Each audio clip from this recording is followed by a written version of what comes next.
tal, muchachos? Bienvenidos sean a su noticiero educativo y pues vamos a hablar de una situación que cimbró Internet, que a muchas personas les causó dudas, se abrieron múltiples debates y todo el mundo está opinando. Veamos qué sucedió. La empresa Colossal Bioscience ha logrado revivir al lobo terrible, también conocido como el lobo huargo, un animal que pues se supone que está extinto hace 12.500 años. Según la compañía, este huargo se ha convertido en el primer animal desextinto de la historia. Gracias a avanzadas técnicas de modificación genética y el uso de ADN encontrado en fósiles de entre 11.500 y 72.000 años, se ha logrado crear a dos cachorros de 6 meses llamados Rómulo y Remo. Además, la empresa ha dado vida a un tercer cachorro hembra que ha recibido el nombre de Khaleesi, en honor a la protagonista de Juego de Tronos.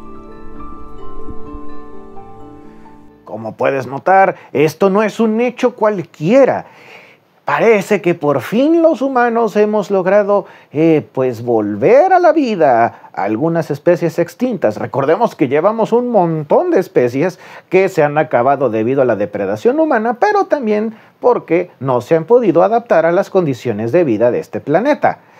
Sin embargo, hay que comprender en qué consiste la ingeniería genética y cuáles son aquellos alcances que puede llegar a tener. Acompáñenme a ver el siguiente segmento. Imaginésemos hace unos 20 o 30 años y nos dijeran que las computadoras pronto se ocuparían de todo. Las compras, las citas, las inversiones. En la bolsa que miles de millones estaríamos conectados a través de una red que llevaríamos en la mano. Un dispositivo muchísimo más potente que las supercomputadoras nos habría parecido absurdo, pero es lo que ha pasado. La ciencia ficción se convirtió en nuestra realidad y no nos paramos a pensar en ello. Ahora estamos en un punto similar con la ingeniería genética. Veámoslo.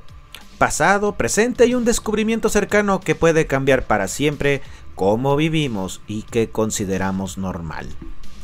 Los humanos llevamos miles de años practicando la ingeniería genética. Con la crianza, reformamos las características más útiles en plantas y animales, pues nos volvimos expertos, aunque sin comprender nunca del todo cómo funcionaba, hasta que descubrimos el código de la vida. El ácido desoxirribonucleico o ADN, una molécula compleja que guía el crecimiento, el desarrollo, las funciones y la reproducción de todo ser vivo. La información está codificada en la estructura de la molécula. 4 nucleoides emparejados forman un código que lleva instrucciones. Si se modifican las instrucciones, se modifica pues el quien las porta. Cuando se descubrió el ADN y se empezó a jugar con él en los 60s, se bombardearon plantas con radiación para provocar mutaciones aleatorias en el código genético. La idea consistía en obtener una variedad útil por puro azar, y a veces funcionó. Incluso en los 70s se insertaron fragmentos de ADN en bacterias, plantas y animales para modificarlos, estudiarlos e investigar para la medicina, la agricultura o por diversión. El primer animal modificado genéticamente nació en 1974 e hizo de los ratones un estándar para investigar y salvar millones de vidas en los 80s. Después empezó la comercialización de la primera patente, que fue un microbio manipulado para absorber aceite. Hoy producimos muchos productos químicos con ingeniería genética, por ejemplo, factores de coagulación, hormonas de crecimiento e insulina que antes había que extraer de los órganos de los animales. El primer alimento modificado en un laboratorio se empezó a vender en 1994, que fue el tomate flavor sour. Duraba mucho más gracias a un gen extra que suprimía el desarrollo de una enzima de la putrefacción. Pero los alimentos transgénicos y las controversias que los rodean merecen otro video. En los 90s hubo una breve incursión en la ingeniería con humanos para tratar la infertilidad. Se crearon bebés con información genética de 3 personas. Fueron los primeros humanos con 3 padres genéticos. Hoy existen cerdos supermusculados, salmones de rápido crecimiento, pollos sin plumas y ranas transparentes. También nos divertimos creando cosas que brillan en la oscuridad. Podemos ver a los peces cebra fluorescentes Todo realmente asombroso, pero hasta hace poco la edición genética era extraordinariamente cara, complicada y lenta. Ahora ha cambiado gracias a la aparición de una nueva técnica revolucionaria, la CRISPR. De la noche a la mañana, los costes se han reducido en un 99%. Lo que antes tomaba un año, ahora lleva semanas y prácticamente puede hacerlo pues cualquiera con los conocimientos en un laboratorio. Es difícil expresar la enorme revolución técnica que supone la CRISPR. Literalmente tiene el potencial de cambiar la humanidad para siempre. ¿Por qué se ha reproducido esta repentina revolución? ¿Cómo es que funcionan las bacterias y los virus? ¿Y cómo es que llevamos luchando desde que surgió la vida? Pues los denominados bacteriófagos o fagos causan bacterias en el océano. Los fagos matan el 40% de las bacterias a diario. Para hacerlo, introducen su propio código genético en ellas, toman el control y las usan como fábricas. Las bacterias intentan resistirse, pero en general fallan porque sus sistemas de protección son demasiado débiles, aunque a veces sobreviven al ataque, y si lo hacen, pueden activar su sistema antivirus más eficaz para conservar una parte del ADN del virus en su propio código genético, en un archivo denominado CRISPR, que almacenan hasta que lo necesitan. Cuando el virus ataca de nuevo, la bacteria crea rápidamente una copia de ARN del archivo de ADN y carga su arma secreta, la proteína.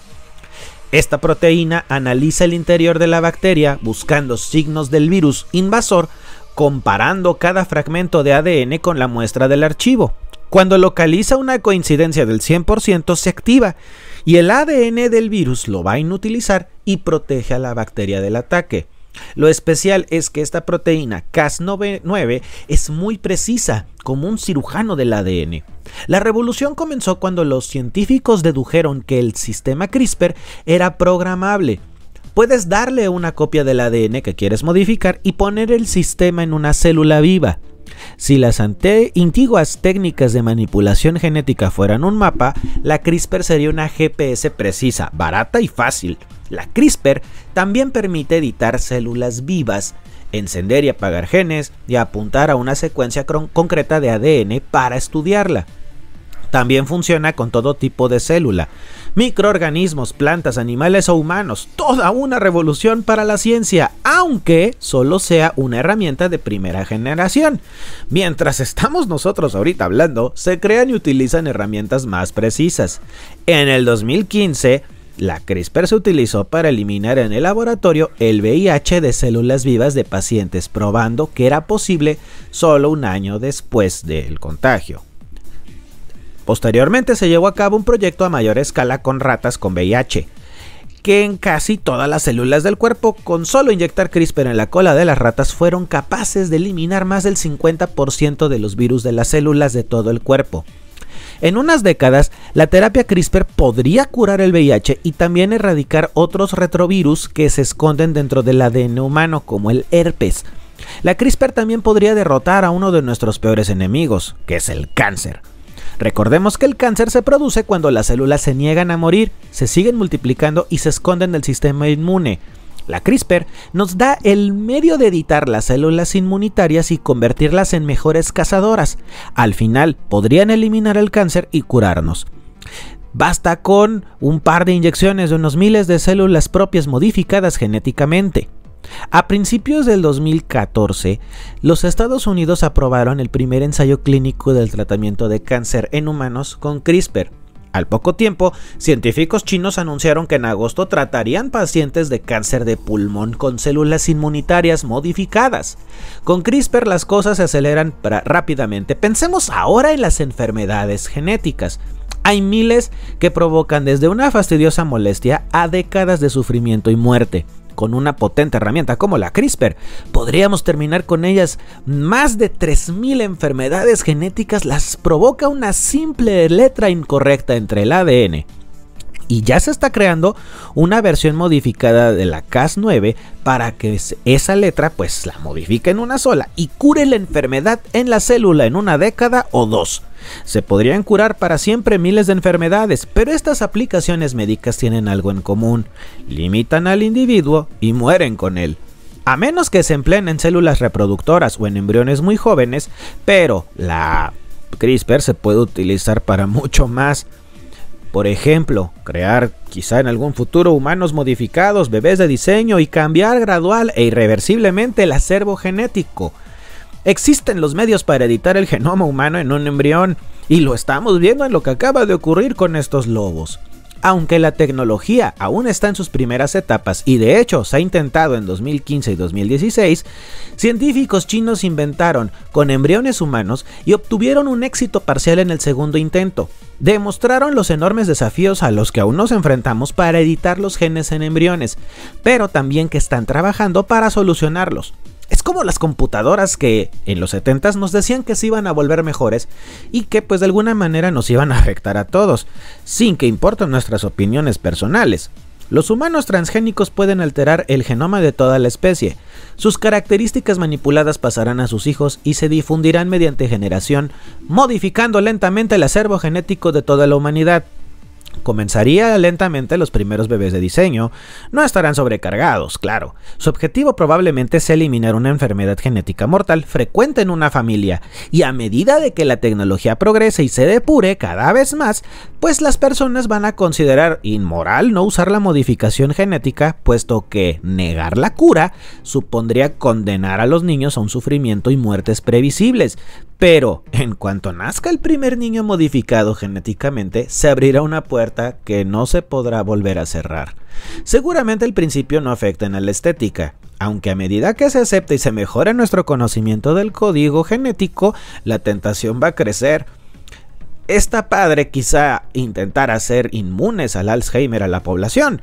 ¿Por qué no proporcionarles un metabolismo mejorado y una visión perfecta, altura o estructura molecular? Músculos, pelo y por qué no regalarles una inteligencia extraordinaria al confluir las decisiones personales de millones de individuos. Pero los cambios serán enormes, estamos en un terreno resbaladizo. Los humanos modificados podrían convertirse en el nuevo estándar, y a medida que la ingeniería se normalice y nuestro conocimiento pues mejore, podríamos resolver el único factor de riesgo mortal mayor, que es el envejecimiento. 2/3 partes de la media de cientos de 50,000 muertes al día están relacionadas con el envejecimiento. Se cree que el envejecimiento lo produce la acumulación de daños en nuestras células. Por ejemplo, roturas de ADN cuando el tiempo ha desgastado los sistemas de reparación, pero también hay genes que afectan directamente al envejecimiento. Una combinación de ingeniería genética y otra terapia podrían detenerlo o ralentizar, o quizá revertirlo. Sabemos que en la naturaleza hay animales inmunes al envejecimiento. Quizá podríamos tomarles prestados algunos genes para nosotros tomarlos.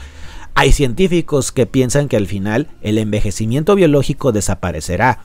Seguimos muriendo en algún punto, pero en lugar de los 90 en un hospital, podríamos pasar cientos de años con nuestros seres queridos.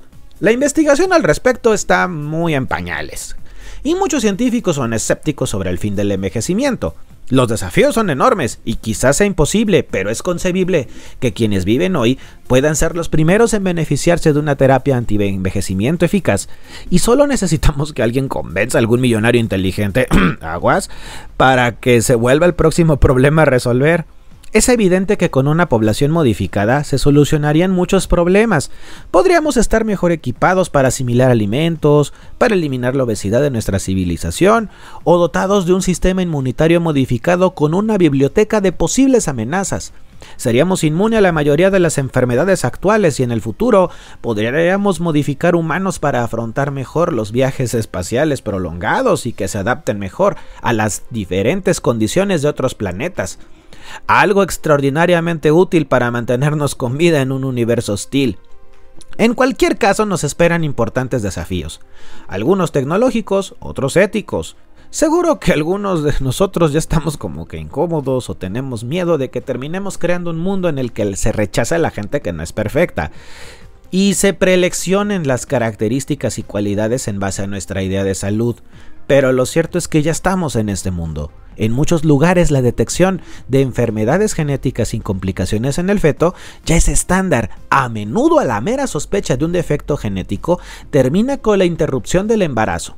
Por ejemplo, el síndrome de Down, uno de los defectos habituales que existen mucho en Europa, se interrumpe cerca del 92% de los embarazos en los que se detecta.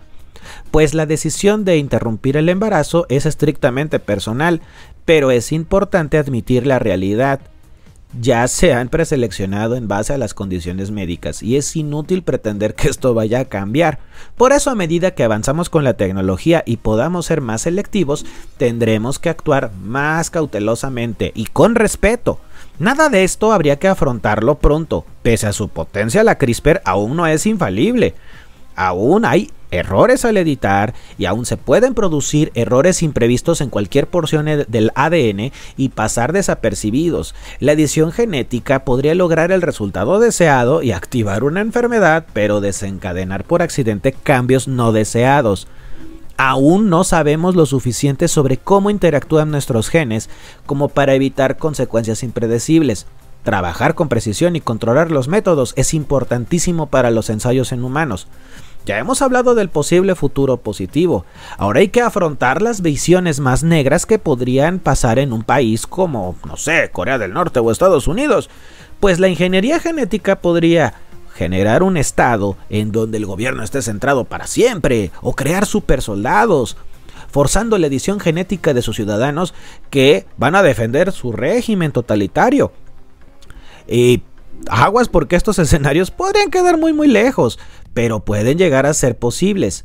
La prueba de concepto básica de la ingeniería genética de este tipo ya existe, ya está entre nosotros. La tecnología es así de potente, pero convertir esta posibilidad en una razón para prohibir la edición genética y la investigación relacionada, sin duda sí sería un error. Solo llevaría a que la investigación se desviara a jurisdicciones y normas con las que no nos sentimos a gusto, pero solo con nuestra participación nos podemos enterar de que estas investigaciones se están rigiendo por la precaución, supervisión y transparencia. Si alguien se siente incómodo porque pues todos tenemos algún defecto, en el futuro quizá nos puedan dar una tecnología verdaderamente útil para poder quizá corregir algunas cosas. Quizá solo es un paso en la evolución natural de las especies inteligentes del universo. Podríamos acabar con las enfermedades, extender siglos la esperanza de vida y viajar a las estrellas. Un tema que nos permite pensar a lo grande. No importan nuestras opiniones sobre la ingeniería genética, el futuro se acerca. La ciencia ficción descabellada está a punto de convertirse en la nueva realidad llena de oportunidades y desafíos. Así que veamos qué ocurrió hoy con estos lobos.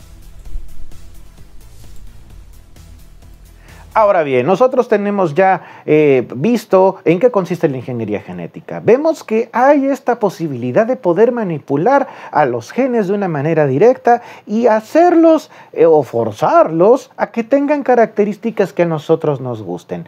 Pero exactamente, ¿qué hicieron en esta especie de lobo? Pudiéramos también hacerlo con otras especies que hemos extinto, porque llevamos varias, Tan solo recordemos que el ser humano ha depredado algunas de ellas, comiéndoselas o cazándolas o simplemente pues quitándoles el espacio en donde ellas pudieran vivir. Y ojo, no hablo nada más de los famosos dodos o los lobos de Tanzania. Hay otras especies que ahora mismo están a punto de extinguirse porque sus poblaciones han disminuido drásticamente. Pero ¿cómo es que estos cuates lograron recrear a esta especie extinta? ¿Será que este es el primer paso para poder traer de vuelta a los mamuts, a los mencionados dodos, las vacas marinas de Steller? ¿Qué otras cosas pudieran ocurrir aquí? Bayaceto contactó a el doctor Pavel Galindo, que se encuentra en La Paz, Baja California, y hablamos con él un poco acerca de este tema. Veamos qué encontró Bayaceto.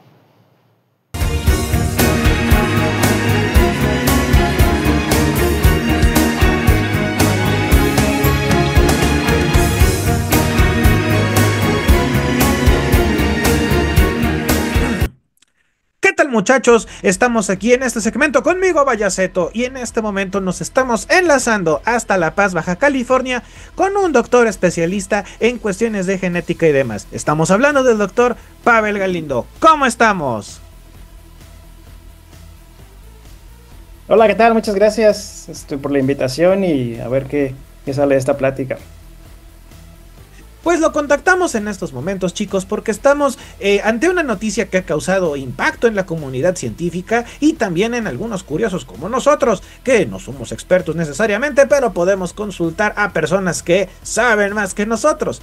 Y pues se habla de una clonación, se habla de que no es un clon, se habla de que fue una reestructura y bueno, vamos a preguntarle entonces. Primero que nada, doctor, ¿usted cree que fue una clonación o una reestructura de ADN en este espécimen de lobo? Lo que hicieron fue una reestructuración mínima, utilizando una plantilla de DNA de un organismo que se encuentra hoy, que es el lobo gris. Entonces lo que hicieron inicialmente fue, encontraron un par de fósiles, un diente para ser exactos, de hace 10.000 años y un cráneo de hace 73.000 años. Entonces encontraron que había posibilidades de extraer DNA de esas estructuras del lobo terrible. Y entonces secuenciaron el genoma, es decir, pudieron identificar todas las secuencias de ADN que conformaban al lobo terrible. Una vez que tuvieron toda esa información de ADN, lo que hicieron fue contrastar esa información del lobo terrible con un pariente cercano, vamos a llamarlo así, que es el lobo gris. Y entonces lo que hacen es simplemente comparar las estructuras de ADN de los dos y ver dónde difieren. Las secuencias de ADN eran casi idénticas, 99% idénticas, vamos a llamarlo así, pero tenían diferencias, y esas diferencias es lo que hace que uno que tenga las características del lobo terrible y el otro que tenga las características del lobo gris. Estos investigadores, bueno, eso es una empresa privada que se llama Colossal Bioscience. Ellos identificaron cuáles eran, digamos, estas características principales en estas secuencias de ADN que nosotros llamamos genes. Ahí en el ADN tiene estructuras que son grupos de información que se llaman genes, y en donde se encuentra el código que va a dar a otras moléculas que nos dan las características que somos. Por ejemplo, el color del cabello, el color de los ojos, el color de la piel y otros tipos de moléculas que le llamamos proteínas. Esas proteínas son las que generan la función celular. Entonces ellos identificaron mediante herramientas estadísticas y computacionales cuáles eran esos genes que estaban en el genoma del lobo terrible, que le conferían que fuera más grande, que tuviera el cráneo más desarrollado, que fueran más el pelaje blanco, etc. Entonces identificaron esas diferencias a nivel de ADN, y lo que hicieron es que utilizaron una tecnología, una biotecnología de edición de genes, de edición de genomas. Entonces agarraron el ADN del lobo gris, que era muy parecido al del lobo terrible, y cambiaron esas bases que hacían único al lobo terrible. Eran 20 cambios, fueron los que hicieron. Entonces hicieron mediante manipulación de células con equipos muy avanzados, ingresaron esas modificaciones y luego utilizaron una tecnología que se llama transferencia somática de núcleos. Utilizaron un óvulo. No está publicada la información, sino que esta información ha sido, digamos, divulgada por los propios fundadores en otras entrevistas, ¿no? Entonces, más o menos lo que podemos hipotetizar es que utilizaron un óvulo, ya sea del lobo gris, o creo que utilizaron un perro doméstico. Entonces ingresaron esas células, ese ADN modificado con las características del lobo terrible, y lo desarrollaron en un óvulo acarreador, ya sea del lobo gris o de un óvulo de perro. Entonces esas células la incorporaron en una hembra, que utilizaron un perro doméstico porque los tamaños de estos animales eran más grandes que los que podían, digamos, tolerar las hembras del lobo gris, que le llaman hembras que sirven simplemente para desarrollar el embrión, ¿no? Ya que tienen la célula en sus subsecuentes divisiones celulares, lo que hacen es implantar ese embrioncito en un desarrollo de blástula, y entonces lo ingresan en el útero, y ahí se empieza a alimentar de la hembra portadora, o la que va a llevar a cabo el desarrollo del embrión. Entonces básicamente sí, lo que hicieron fue una mini reestructuración del ADN, de las características principales o de los genes que mayor aportaban a las características del lobo, como el pelaje, el crecimiento mayor y otras características, ¿no? Entonces en realidad no es un lobo puro como tal, es decir, no es una clonación, porque no utilizaron una célula del lobo terrible y la clonaron directamente, es decir, la metieron a otra célula y luego crecieron el embrión. Simplemente utilizaron como una plantilla de ADN la plantilla sería el lobo, el ADN del lobo gris, y luego hicieron las modificaciones en el ADN que eran particularmente para el lobo gris. Y eso es exactamente lo que hicieron. Muy bien y muy interesante conocer esta parte, ¿no? Porque se han manejado muchas teorías y todas, hasta memes, ¿no? De que se revivió a una especie extinta, o mejor revivan a Valentina Elizalde, o no, ya hay películas, Jurassic Park, ¿no? De que esto es una mala idea, etcétera, etcétera, etcétera. Tenemos ideas, ¿no? Por estas series, ¿no? O por estas películas y demás acerca de qué es lo que implica un trabajo de estos. Pero usted nos podría explicar en qué consiste el trabajo con el ADN o cómo son estos estudios que se llevan a cabo.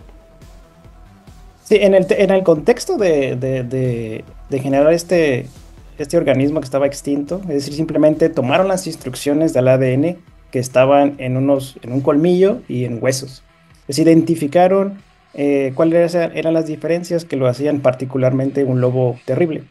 Entonces, el trabajo con el ADN consiste primero en tratar de aislarlo de cantidades a veces muy pequeñitas, como puede ser pues, tejidos muy pequeñitos, tejidos blandos que se encuentran en los huesos o en otros, o en el caso del colmillo.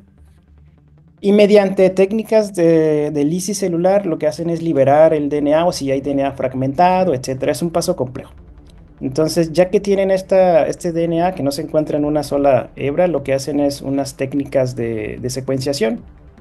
Hoy en día, con secuenciación me refiero a tratar de ponerle nombre a cada una de la estructura del ADN, ¿no? El ADN está conformado por 4 bloques de la vida, ¿no? Que vamos a llamar adenina, timina, guanina y citosina. Y nos referimos a ellas por esas 4 letras, AT y GC. Entonces, básicamente, al final lo que tenemos en la computadora son un montón de letras que están desorganizadas de forma aleatoria, ¿no? Pero que a veces esas estructuras, es lo que le comentaba anteriormente, tienen un orden importante y generan una proteína. Muchas regiones del ADN no codifican para una proteína, pero un bajo porcentaje tienen una codificación funcional. Entonces, ellos lo que hicieron en principio fue tratar de encontrar una muestra donde pudieran aislar ADN. Hicieron varias pruebas y luego tratar de enriquecerlo, es decir, generar más copias de ADN, porque está en pequeñas cantidades para poderlo, digamos, cuantificar. Y después utilizar equipos de secuenciación modernos, es decir, ir agrupando esas letras en el orden que se encuentran en el ADN del lobo terrible, es decir, si primero va una A, una T, una G, una C o CCC seguidos, ¿no? Y utilizan esas tecnologías. A ellos lo que les llega es una serie de archivos gigantescos donde tú puedes tener una serie de lecturas, que son millones de lecturas, y van secuencias, ¿no? A, G, C, C, C y otra T, T, T, T, T.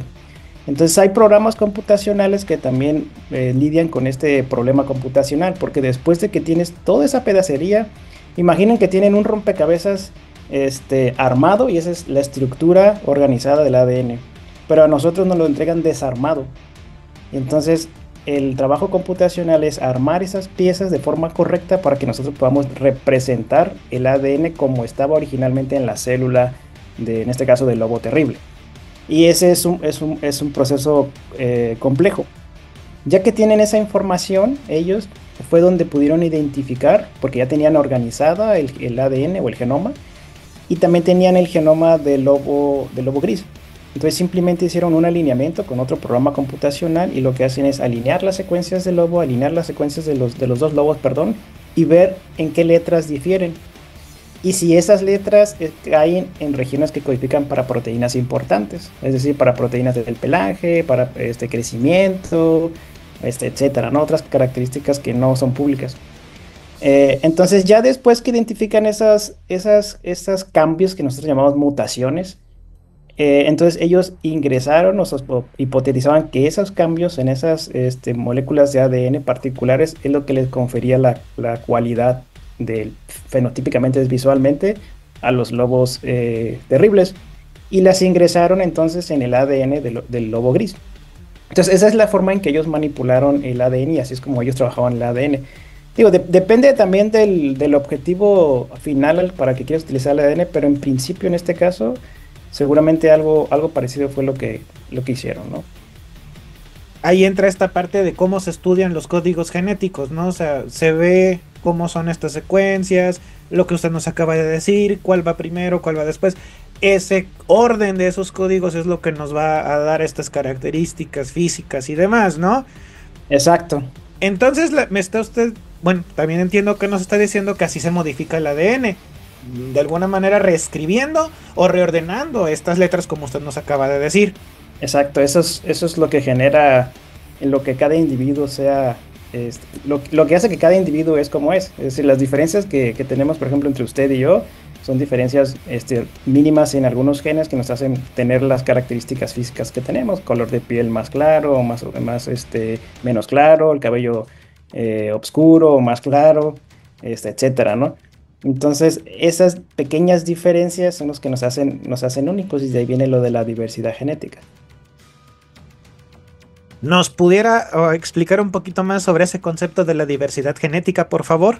Justamente la diversidad genética es toda esa variedad de ADN que existe, ¿no?, en los seres vivos. Es decir, todos tenemos los mismos bloques de código, es decir, adenina, timina, guanina y citosina, pero la forma en que están organizados o las variantes de las proteínas que generan cada uno de esos códigos es lo que genera variabilidad genética, es decir, muchas formas de una misma proteína quizás. Y eso tiene impacto porque a lo mejor la proteína funciona de forma diferente, no es tan activa o no funciona completamente. Entonces, esas variaciones que tienen a nivel de ADN y que tiene un impacto en la estructura tridimensional de la proteína, es lo que, digamos, va a tener una variación funcional o nula o muy activa, etcétera, ¿no? Por poner un ejemplo, en el caso del lobo terrible, uno de los genes que manipularon era un gen que aportaba mucha variación al crecimiento. Es decir, aunque no está claro todavía, modificaron una parte de la secuencia de la proteína que hacía que quizás regulaba negativamente menos el crecimiento, es decir, dejaba que el lobo terrible creciera más. Y la variante de la proteína o del gen que estaba en el lobo gris regulaba más el crecimiento, es decir, permitía que no creciera tanto el lobo. Entonces esas modificaciones o esas diversidad genética es lo que justamente encontramos en la naturaleza, ¿no? Ahora, ¿por qué fueron cambiando estos animales, ¿no? Se habla de un proceso evolutivo, se habla de una adaptación. ¿Ahí es donde ocurren estos cambios genéticos? ¿O es una situación que vamos heredando? ¿Cómo funciona esto? Sí, hay los genes también, además de que tienen variantes evolutivas. Normalmente cuando hay un cambio en un nucleótido, es decir, en una de las 4 bases de la vida, normalmente lleva mucho tiempo. Y puede ocurrir en el caso de los animales silvestres, por presiones selectivas, es decir, se van adaptando a ciertas, digamos, a la naturaleza donde ellos mismos se desarrollan. También se pueden dar por eventos aleatorios, es decir, errores durante la replicación del ADN, exposiciones quizás a agentes tóxicos que pueden alterar la estructura del ADN, etc. Simplemente es una variación que con el tiempo se da y que se van transmitiendo a las siguientes generaciones. Y entonces poco a poco estas variaciones se van fijando en generaciones posteriores hasta que se vuelve o ya sea un defecto que los hace más susceptibles a un ambiente o les da la cualidad de adaptarse mejor. Y es donde viene un poquito lo de la selección natural. Excelente, porque hay especies que se extinguieron debido a esta falta de adaptabilidad, pero también hay especies que los humanos nos hemos acabado. Ahora, ¿usted cree que este es el primer paso para revivir especies o estamos creando nuestros propios mini demonios? ¿O usted qué opina acerca de esta situación? Creo que la empresa tiene una visión bastante de ¿cómo le llaman? Perdón, es más bien de ecológica, en el sentido de incorporar o... ¿Cómo se me olvidó? Se me fue la palabra. Es como reincorporar, como reincorporar, sí, reincorporar especies que a lo mejor ellos lo ven más bien con especies que están a punto de extinguirse, que quedan pocos ejemplares, que a veces no se pueden reproducir, y entonces que con estas biotecnologías ellos pueden ayudar a la reproducción o al repoblamiento de ciertas especies. Por ejemplo, Hay, en el caso del lobo rojo, que ellos le llaman, que quedan pocos ejemplares, pues el punto que ellos quieren probar es que con estas biotecnologías ellos pueden ayudar a repoblar esta especie y ayudar a que pues, no se extinga, ¿no? Que pueda permanecer en la naturaleza. Ahí igual ya vienen contextos un poquito más de ética y de ecología, que no es mi área completamente. Pero ellos en principio no están pensando en, digamos, por ejemplo, los lobos terribles no están pensando en incorporarlos de forma silvestre, simplemente están desarrollando una tecnología, probando un punto, probando que pueden hacerlo y en el camino ver cuáles son los posibles impactos que pueda tener el desarrollo de esta biotecnología, en aplicarlo en generar variantes de especies que ya se sabía que existían, porque no son puras, evidentemente. Es decir, las diferencias del lobo terrible versus el lobo gris son más que 20 cambios que ellos hicieron. Pero digamos, ellos se enfocaron los 20 cambios que hicieron eran los que ellos creían maximizaba las características del lobo blanco, pero hay más cambios que no ingresaron, que hacen propiamente al lobo y que tienen que ver a lo mejor con otras cosas que no son tan evidentes, quizás no en cuestiones de crecimiento, de pelaje, sino más cuestiones biológicas, ¿no? Que no entendemos todavía muy bien exactamente cuál sea la función de esos genes, porque no todas las diferencias del ADN caen en genes que codifican una proteína, pueden caer en otras regiones que no entendemos bien cómo funcionan, pero a veces se ha asociado que esas son funciones regulatorias, es decir, pueden prender o apagar un gen o funcionan de elementos regulatorios, ¿no? Entonces, como no entendemos eso porque es un poco más complejo y a lo mejor no fue tan evidente para el fenotipo de ellos, es decir, esas mutaciones cayeron en regiones que no codifican para una proteína, ellos se basaron únicamente en las proteínas que ellos consideraban o que el análisis computacional y estadístico les dijo que tenían mayor variación hacia al carácter que les importaba, y con carácter me refiero al atributo físico, ¿no? Es el pelaje largo, blanco, el crecimiento y todas las cualidades que tiene, en este caso, el lobo terrible, ¿no? Muy, muy interesante y esclarecedor lo que nos pone, porque pues era que consumimos mucha ciencia ficción o hemos visto películas, o se están haciendo especulaciones como se menciona, ¿no? No tenemos toda la información completa. Se habla de que incluso este escritor, George R.R. Martin, invirtió en esto por lo de los lobos que salen en su novela, etcétera. Entonces, pues le agradecemos el espacio que nos ha brindado. Muchísimas gracias por la explicación que nos dio y pues le agradecemos hasta allá el espacio que nos ha dado. Gracias por la invitación y es un placer. Sale, pues entonces regresamos al estudio, querido Sangre Fría. Pues allí lo tienen, chicos. Muy interesante, bastante inquietante y pues recordemos que se supone que están buscando ayudar a poblaciones que no están pasando por su mejor momento de reproducción o que ya no encuentran espacios donde vivir. Se busca supuestamente ayudar a recrear a especies o ayudarles a reproducirse para que estas no se extingan. Dicen, como vimos en el primer segmento, pues aguas porque también pudieran venir ediciones en humanos para crear supersoldados o crear alguna especie de élite. No sabemos qué nos depare el destino, pero allí queda para la mesa. Parece ser que se nos viene una época muy interesante en estas investigaciones sobre el ADN, lo que se puede hacer, lo que no se puede hacer y cuáles son las condiciones que se vienen para con nosotros. Hay enfermedades que estamos buscando combatir y estaría genial que se fueran de nuestras vidas porque pues, nos han arrebatado a seres queridos o podemos vivir en el riesgo de tenerlas. Pero también es verdad que nosotros tenemos que cuidarnos.